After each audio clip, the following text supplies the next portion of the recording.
morning. Welcome to the House of Labor. My name is Rusty McAllister. I'm the Executive Secretary Treasurer for the Nevada State AFL-CIO. And on behalf of the Nevada State AFL-CIO, we thank you for coming. We'd like to thank candidate Pete Buttigieg for coming out and addressing us this morning. And with that, I'll turn it over to T-Bird and let him carry on from there. Y'all don't want to hear me speak, so thank you for coming.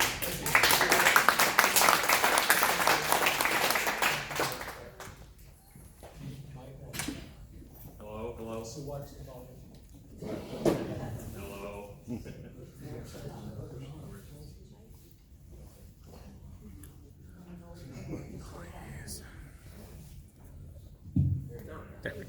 Hello. Okay.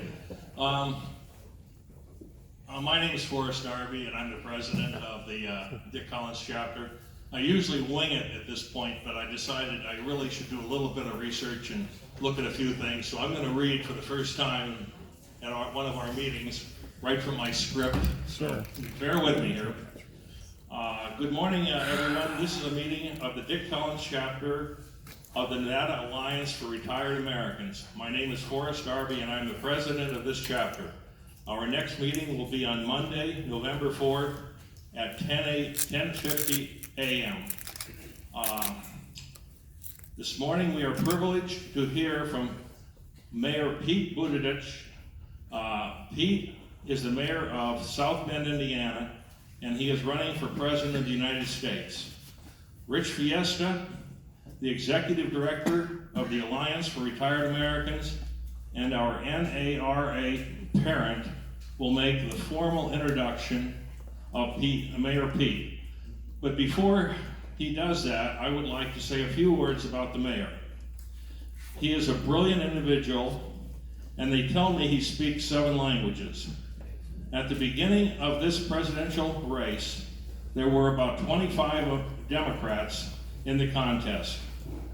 Now, many months later, according to the most recent polls, 4 Democrats have risen to the top of the polling. Mayor Pete is one of those 4. The other 3 are all over 70 years old. Mayor Pete is 37. We need to finish this meeting by 11:55. Another group will be moving into the room at that time.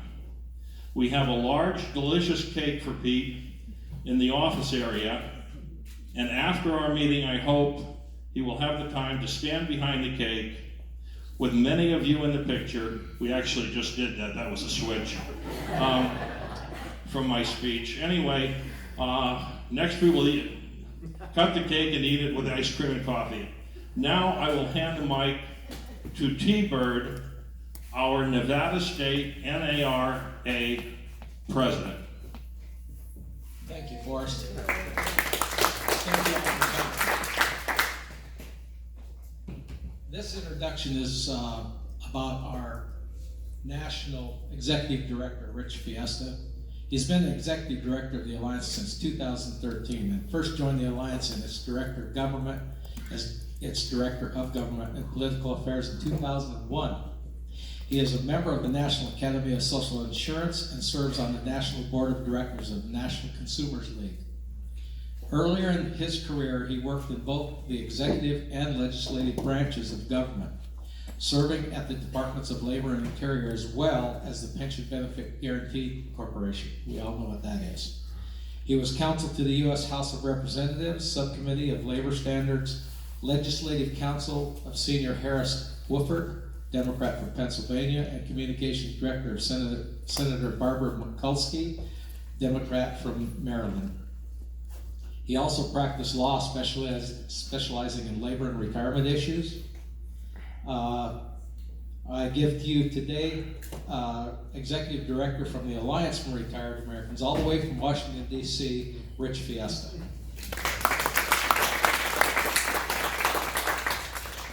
Thanks, Tom, and I'm not going to do that. I'm from Washington and here to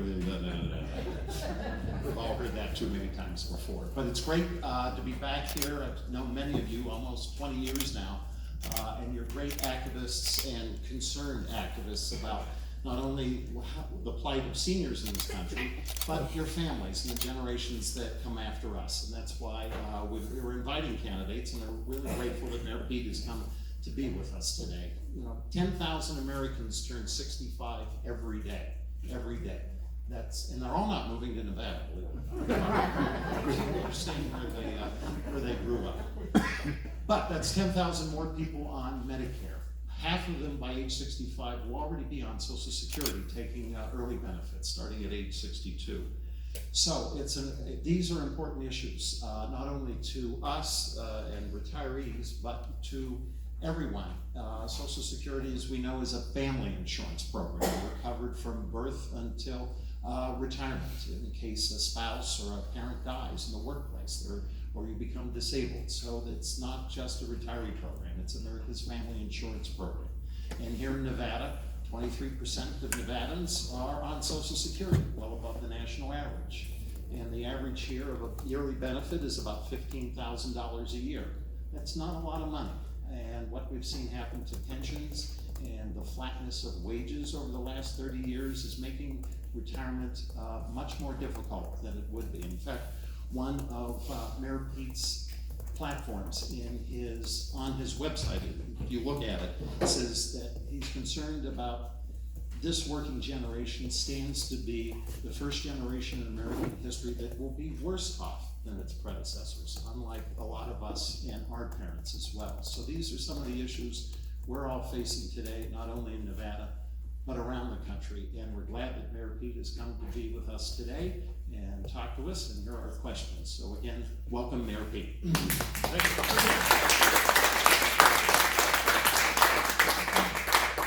Well, thank you. I want to thank our hosts from Organized Labor, and I want to thank each of the speakers here, and in particular the Alliance of Retired Americans for the work that you do and for the opportunity to address you. What I'd like to do is just briefly lay out the primary values that drive my campaign, and I'll be as brief as I can so that we can spend most of our time in a conversation.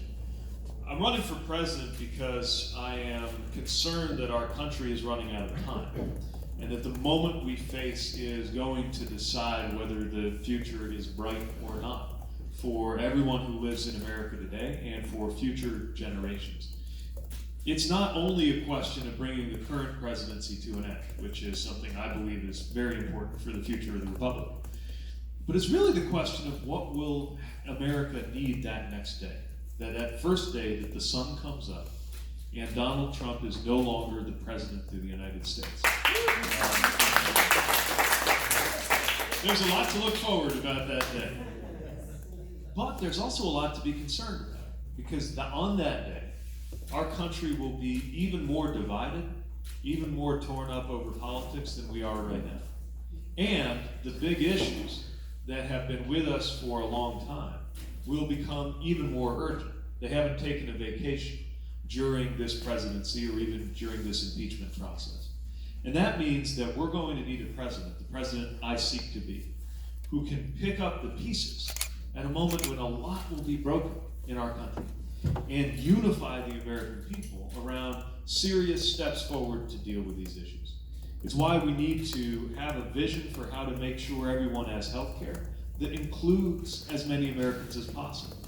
Also means recognizing there's more to health care than just getting everyone coverage through what I call Medicare for all who want it. But if we do that and only that, well, that's only half the battle, because one of the biggest issues that affects us is the cost of prescription drugs, no matter what kind of coverage you've got. It's a tremendous problem for so many Americans, and it's why I put forward a plan to bring those costs under control.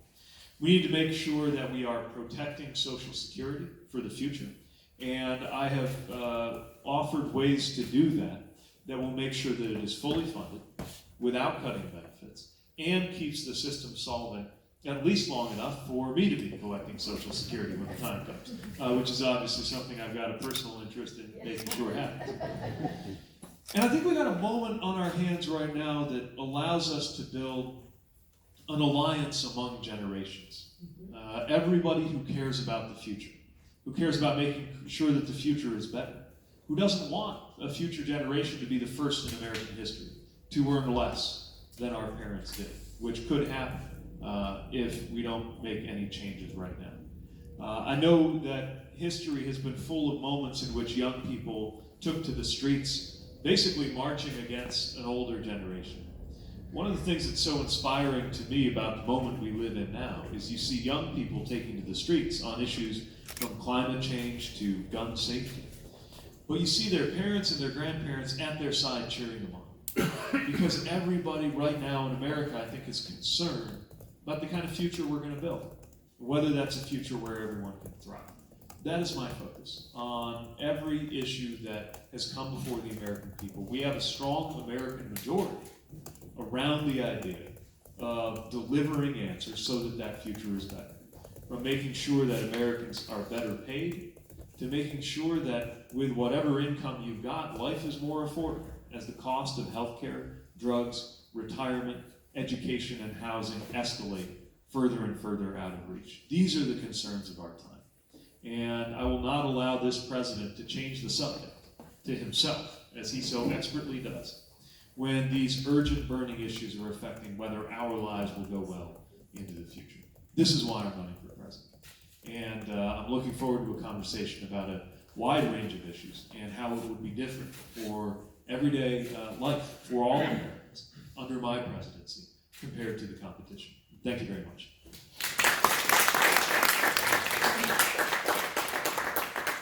And since we're here to talk to Mayor Pete and listen to your questions, there is a mic. If folks have questions for Mayor Pete, please go to the mic and state your name. And one rule, there's only one person allowed to give a speech today, and he's already given it. So, I know we have some retired teachers in here, so they will be watching you if you're not succinct and to the point. In fact, they're sitting in the front row. So please, up to the mic, be crisp and clear, and because we're here to hear from Mayor Pete.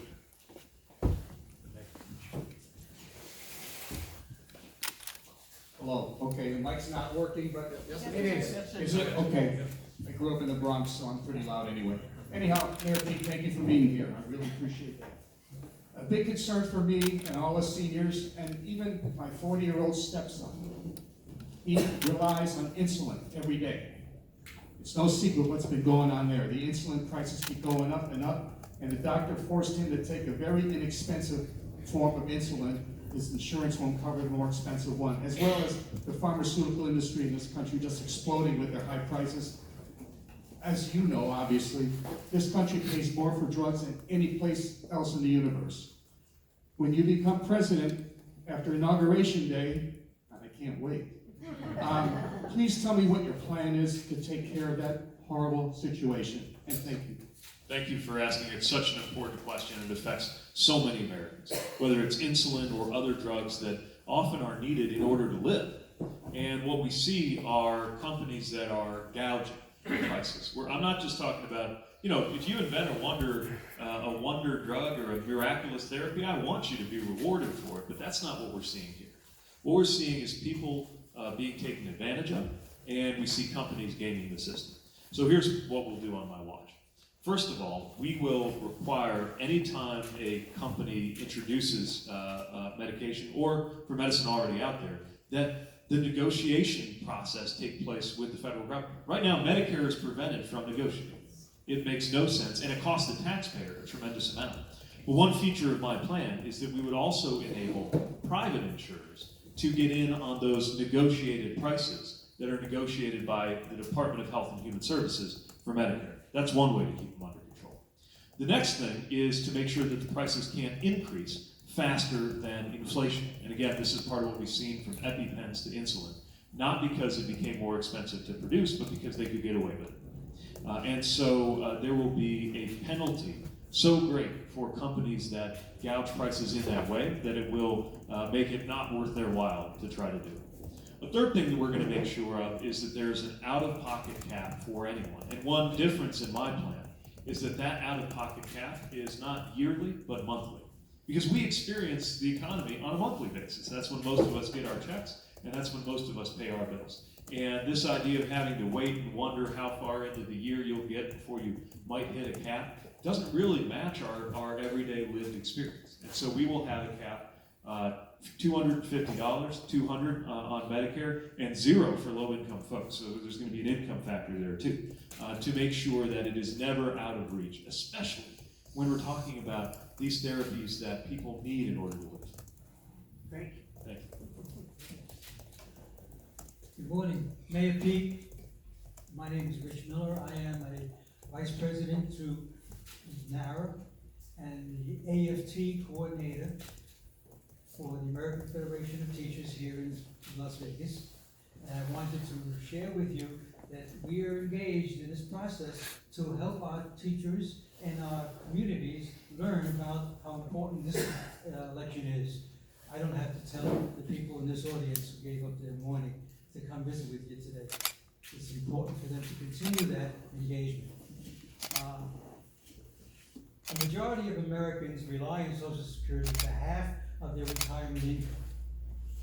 And for millions of women and minorities, their Social Security checks comprise most of their retirement income. Social Security is not keeping pace with inflation, and the cost of prescription drugs are taking a larger and larger piece of our earnings. As president, would you advocate for and sign a bill to strengthen and expand Social Security by scrapping the cap on earnings subject to Social Security payroll taxes? I'm glad you asked that, and the answer is that yes, we need to assess taxes on levels that are above the current cap. First of all, folks will be just fine if they're at that level, and that is a way that we can shore up the system without having to make any cuts. Sometimes folks talk about Social Security like there's nothing we can do. It'll be insolvent in a matter of weeks if we don't start cutting benefits. And it's just not true. If we're willing to assess payroll taxes at a higher level, I would propose we started above $250,000 or so. We're doing the exact math right now, but that's the neighborhood where I think it's got to kick in. And when we do that, it will strengthen Social Security. Since you mentioned that there's disproportionate impact on women and people of color, I also want to mention that we should be exploring ways to ensure that work that is not always credited as work, I'm thinking about work that takes place in the home, is also earning credit toward Social Security. And we're looking forward to putting out ideas on how to do that. And since you are with AFT, I don't want to miss an opportunity to thank you and everybody who has been an educator. I married a teacher, so I get an education about education whenever I come home. And it's one of the reasons why I believe so strongly that we need to be supporting the teaching profession, that we need to be supporting greater compensation to encourage and retain future generations of teachers. And it's why one of the most important commitments I have in terms of who we appoint to cabinet offices is that we will have a Secretary of Education who actually believes in public education and will support public education.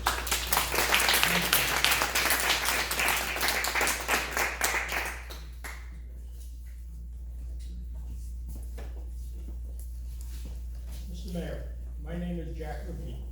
I'm the Vice President for the AFSCME Retirees Subchapter 153 in Nevada.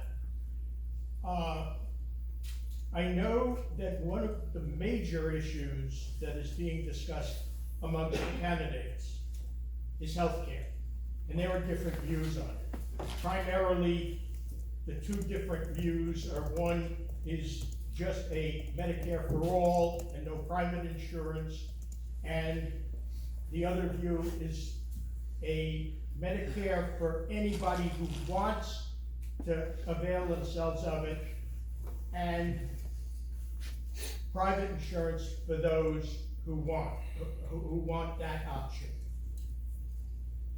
I don't know, and this is why I'm asking the question, if it covers hybrids.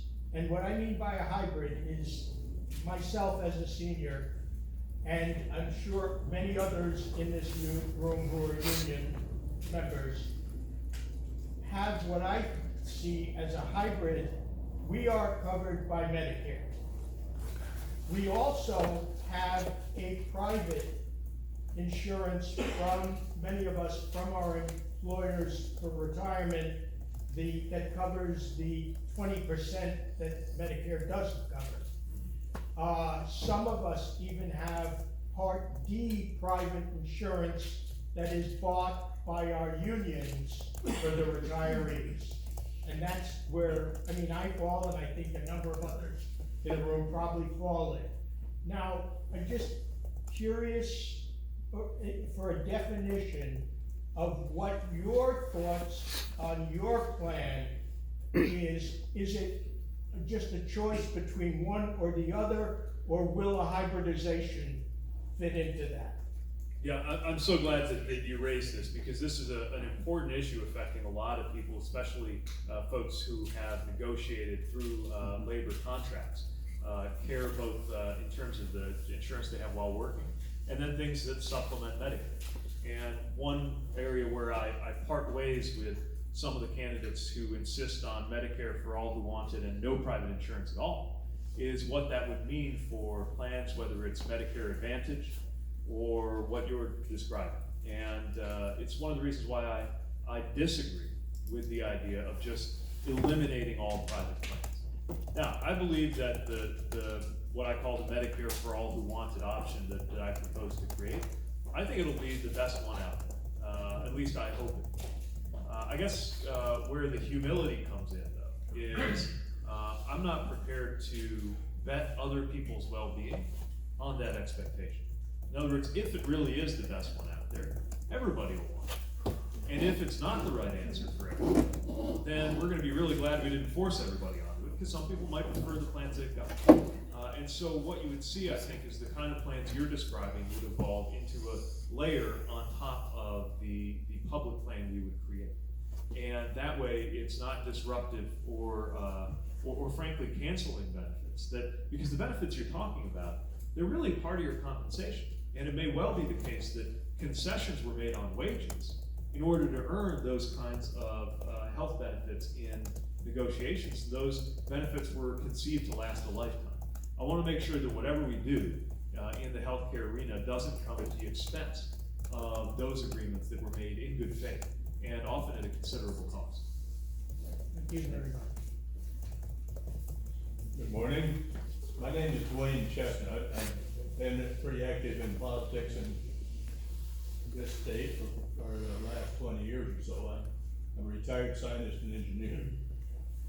And I have a question that prompted by Rich's comments about raising the cap on Social Security.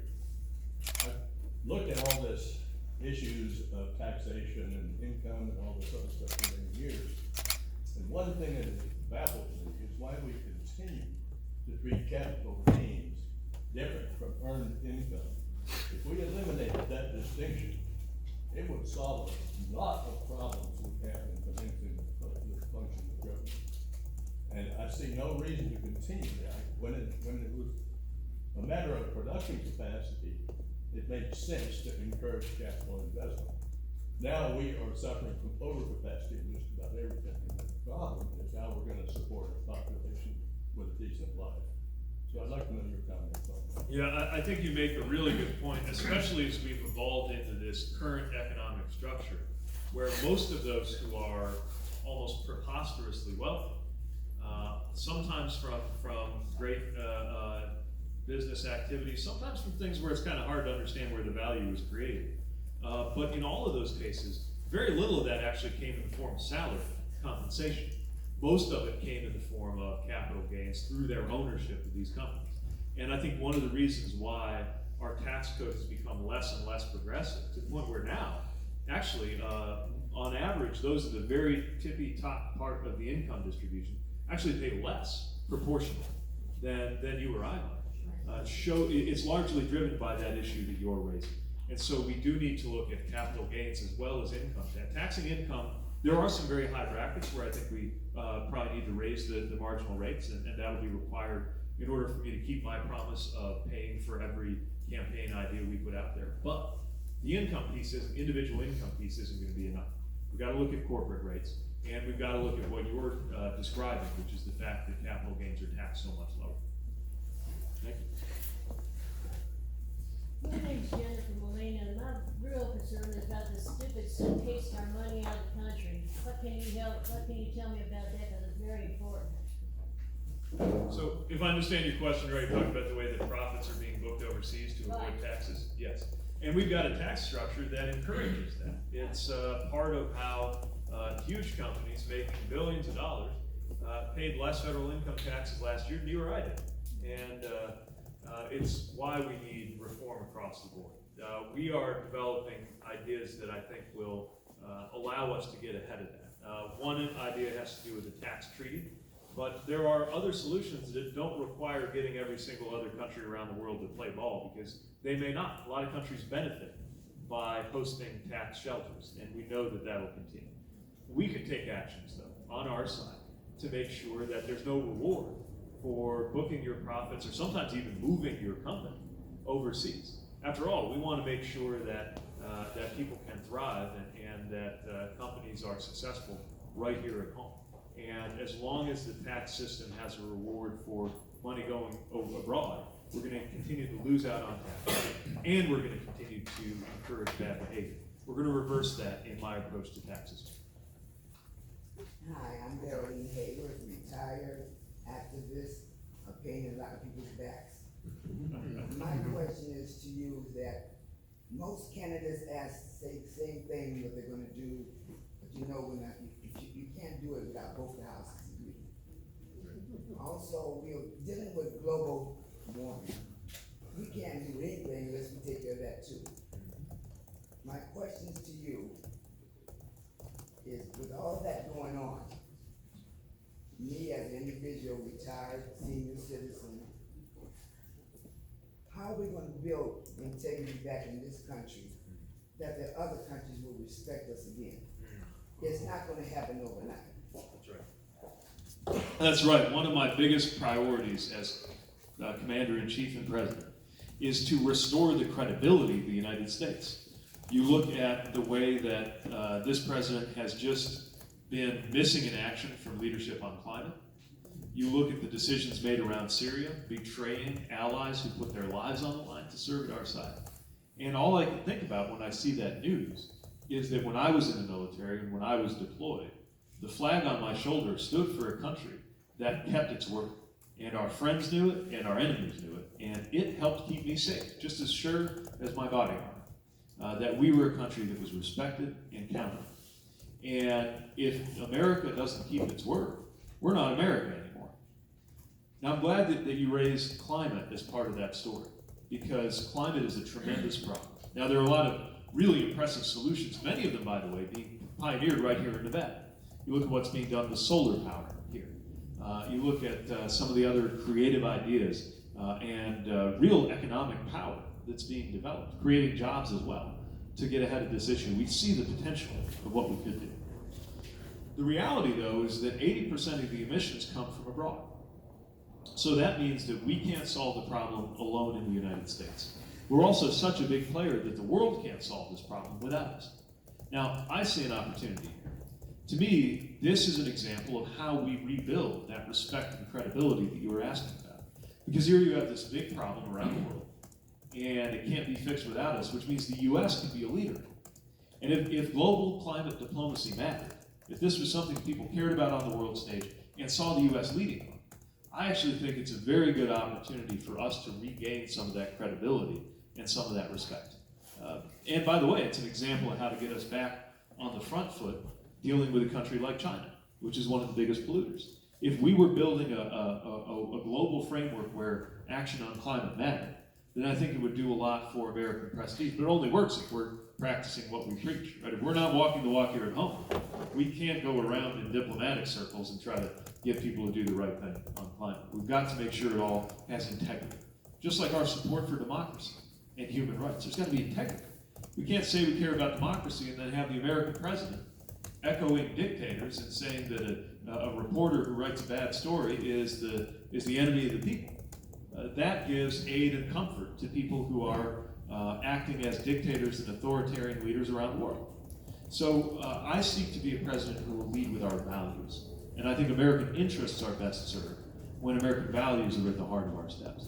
And that, I think, is how we can rebuild credibility. I never again want to see a moment like we saw at the UN General Assembly a few weeks ago, where the president got up to give his speech, and the cameras panned across the room, and you saw all the different leaders of the world, and just the looks on their faces.